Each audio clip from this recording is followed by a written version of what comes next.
Hello and welcome to week 2 of the Jobin Cloud Insider series. So we've once again got some AI sequence related features to showcase, and let's go right ahead and generate our, trusty all-in-one sequence like last time.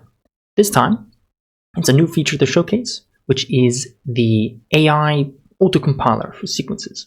So as you might already guess, I just generated a sequence template here with lots of messages, and let's say this is a brand new kind of workflow I need to run.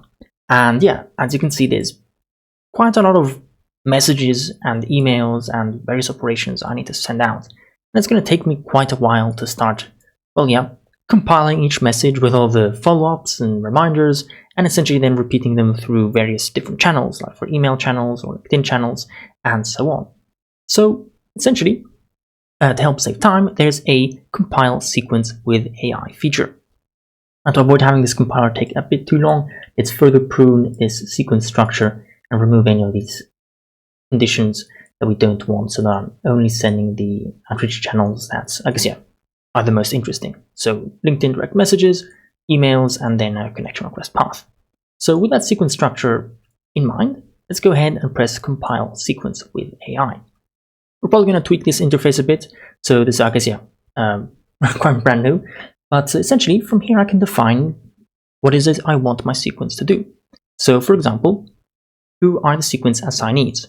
Let's say I want to hire candidates for a Java developer role. So I can say the sequence assignees are candidates for a Java developer role, as mentioned earlier. And then what is the goal of the sequence? Well, the goal is, in this case here, it's just auto-compiling the default templates goal. So I can replace that with the goal being offering them a job. For the sake of conversation, to make it more interesting, I'll just say it's a job opportunity at Jobin Cloud. Then press next step, and I can then compile what's tonality I want to use. So I can say go with a casual tone. Let's say go with friendly. Actually, maybe that's nicer. From there I can then add additional details. For example, the example is actually a software engineer type role here. But in my case, the additional details are, let's say I want to schedule a call with them. And then I'll add in my Calendly link. And by the way, that's the actual demo link if you want to schedule a demo. But that aside, I think that's all the context I want to give. I then press compile sequence. This now starts compiling the sequence, and there's even quite a neat functionality in this, which is it will actually assess if I mistakenly missed any details that I need to specify. It will actually essentially stop and ask me, saying, hey, I need some extra context on this or that, so that I can better, do my job and generate the sequence.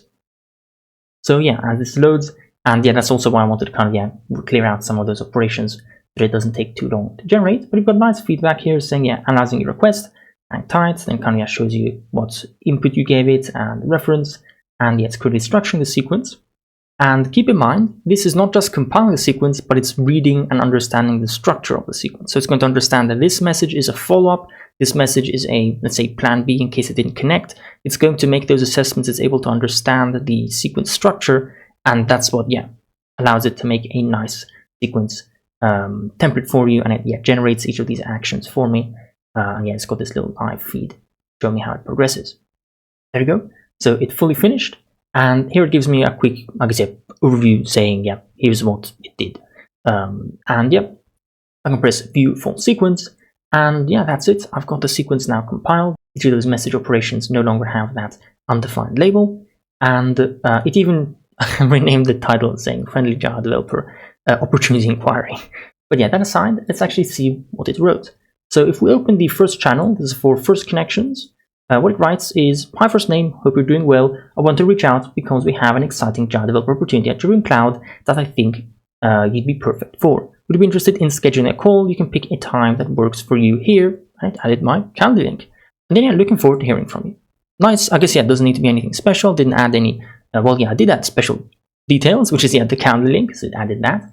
And if they don't respond within 2 days, then it's going to follow up saying, hi, first name, just following up on my previous message about the Java developer role at Jobin.cloud. It would be great to chat further about the opportunity. If you're interested, you can schedule. Okay, it's been kind of pushy with with the demo link, but okay, well, yeah, makes sense. You can of course always edit this, so I can say, well, yeah, no need to re-mention the demo link here, so I can just remove that. And yeah, very easily, I already have a template, and I don't have to go typing the whole thing myself. And it's even, I guess, yeah, a nice message, a nice phrase. And same goes with emails. So in case they aren't first connections and it goes through the email path, it sends them the Java developer offer, but in a email format. Gave me a nice title, exciting Java developer opportunity at Jobin.cloud. And I guess, yeah, it's going to be maybe formal for, I guess it is email, but a bit formal. Dear first name, hope this message finds you well. I wanted to personally reach out about your fantastic Java developer position. Well, yeah, I don't have to read it out. I guess, yeah, you can always kind of pause the video. But since it's an email, it also allows hyperlinks. So correctly, rather than adding the link raw on the message, it added a nice hyperlink in the email for me as well. And of course, it's making use of all the Jobin Cloud smart fields. See how the follow-up sends. So yeah, here's a follow-up there. Wanted to follow up on, I guess, yeah, the message. And yeah, there I have it. Auto-generated sequence. And I can nicely create templates and have it adapt with the contents for what I want. Now, important thing to keep in mind, not sure if we might change that or not, is that this autocompiler will only compile undefined fields. So if I already have a sequence that's fully compiled like this one, and I tell the AI to compile it, there is nothing for it to compile, so it's not going to change anything. It's only going to change the fields that are not compiled.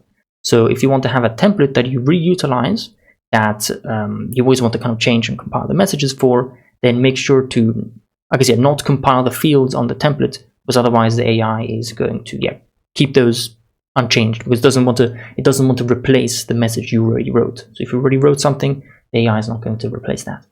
But yeah, that's it. Quite neat. And this is only one piece of the puzzle as well. All these automated features, they're going to be pieced all together into a, I guess, very exciting upcoming, let's say, larger feature release. So you can look forward to seeing that coming out as well. See you on next week's installment. Hope you found this overview insightful.